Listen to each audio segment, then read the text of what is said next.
కాటేసిన కాలనాగులు, అమాయక యువతులపై అకృత్యాలు, మాటల్లో చెప్పలేని అరాచకాలు ఇవి భాగ్యనగరంలో స్నేక్ గ్యాంగ్ వికృత క్రీడలు. 2 ఏళ్ల క్రితం హైదరాబాద్ ను హడలెత్తించిన స్నేక్ గ్యాంగ్ కేసులో దోషుల్ని నిర్ధారించింది రంగారెడ్డి జిల్లా కోర్టు. కేసులో A1 నుంచి A8 వరకు 8 మందిని దోషులుగా తేల్చింది.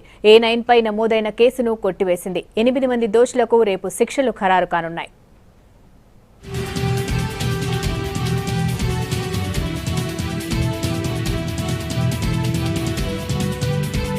వాళ్ళు చేసే అరాచకం భయానకం. ఆ నేరం ఊహకు కూడా అందదు. తలుచుకుంటేనే వెన్నులో వణుకు పుడుతుంది. ఇదంతా స్నేక్ గ్యాంగ్ గురించే. అమ్మాయిలు ప్రేమ జంటలపై స్నేక్ గ్యాంగ్ అరాచకాలు పోలీసులకే చెమటలు పట్టించాయి. అత్యంత వికృతమైన నేరాలకు పాల్పడే ముఠా ఇది. 2 ఏళ్ల కిందట హైదరాబాద్ నగరాన్ని వణికించిన క్రైమ్ ఇది. ఒంటరిగా అమ్మాయి కనిపించినా, జంటగా ప్రేమికులు కనిపించినా వీళ్ల విషపు పన్నాగానికి బలి కావాల్సిందే. గుర్రాలపై రైడింగులు, పాములతో సావాసం, జంట కనిపిస్తే వెంటపడతారు. ఆకృత్యాలు, అత్యాచారాలకు పాల్పడి యువతుల్ని భయభ్రాంతులకు గురిచేశారు. భాగ్యనగరం నడిబొడ్డున జరిగిన యథార్థ ఘటన ఇది. కొత్తగా పెళ్లి చేసుకుని హనీమూన్ కొచ్చే జంటైతే ఈ స్నేక్ గ్యాంగ్ గాళ్లకు పండగే. పార్కులు, రిసార్ట్లు ఈ భయంకరమైన నేరగాళ్లు కాటేసేందుకు ఎంచుకున్న స్పాట్లు. నిస్సహాయ స్థితిలో ఉన్నవారికి పాములు చూపించి డబ్బులు, నగలు తీసుకోవడం, అత్యాచారాలు చేయడం, సెటిల్మెంట్లకు పాల్పడటం ఈ స్నేక్ గ్యాంగ్ చేసే ప్రధాన నేరాలు. హైదరాబాద్ శివారు ప్రాంతాలైన పాతబస్తీ, పహాడీ షరీఫ్, షహీన్ నగర్, ఎర్రగుంట ఏరియాల్లో స్నేక్ గ్యాంగ్ చేసిన ఘోరాలు బయటకొచ్చాయి. వాళ్ల ఆకృత్యాలను సీరియస్ గా తీసుకున్న హైదరాబాద్ పోలీసులు ఆధారాలతో నిందితులను పలుమార్లు రంగారెడ్డి జిల్లా కోర్టులో హాజరుపరిచారు. పోలీసులు సమర్పించిన 39 సాక్ష్యాధారాలను పరిశీలించిన కోర్టు A1 నుంచి A8 వరకు 8 మంది నిందితులను దోషులుగా తేల్చింది. A9 పై నమోదైన కేసును కొట్టేసింది. దోషులకు రేపు శిక్షలు ఖరారు కానున్నాయి. అత్యంత అమానవీయంగా, దారుణంగా వ్యవహరించిన ఈ స్నేక్ గ్యాంగ్ పైన 2 ఏళ్ల పాటు సుదీర్ఘ విచారణ నిర్వహించింది పోలీస్ శాఖ.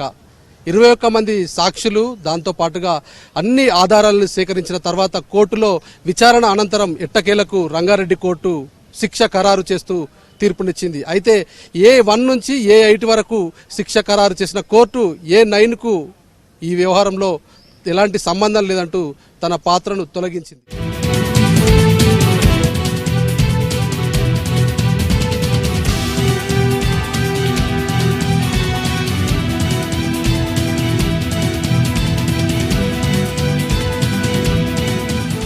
పైసల్ దయాని గ్యాంగ్ అనేటువంటి స్నేక్ గ్యాంగ్ మీద ఈ రోజు కోర్టు వారు శిక్షలు ఖరారు చేయడం జరిగింది.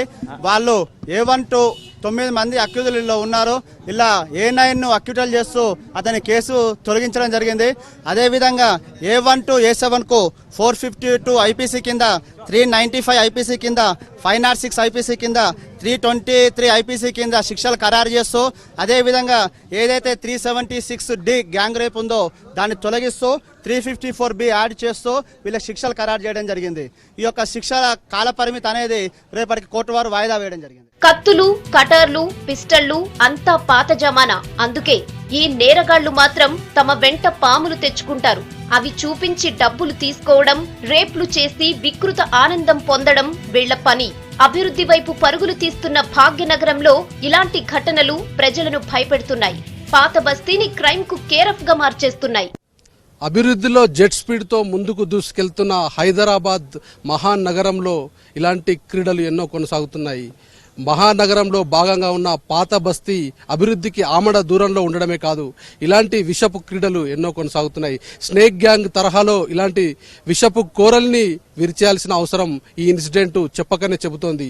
పాత బస్తీలో జరుగుతున్న ఇలాంటి అరాచకాలపై దృష్టి సారించి పోలీసులు మరిన్ని చర్యలు తీసుకోవాలని ఆశిద్దాం.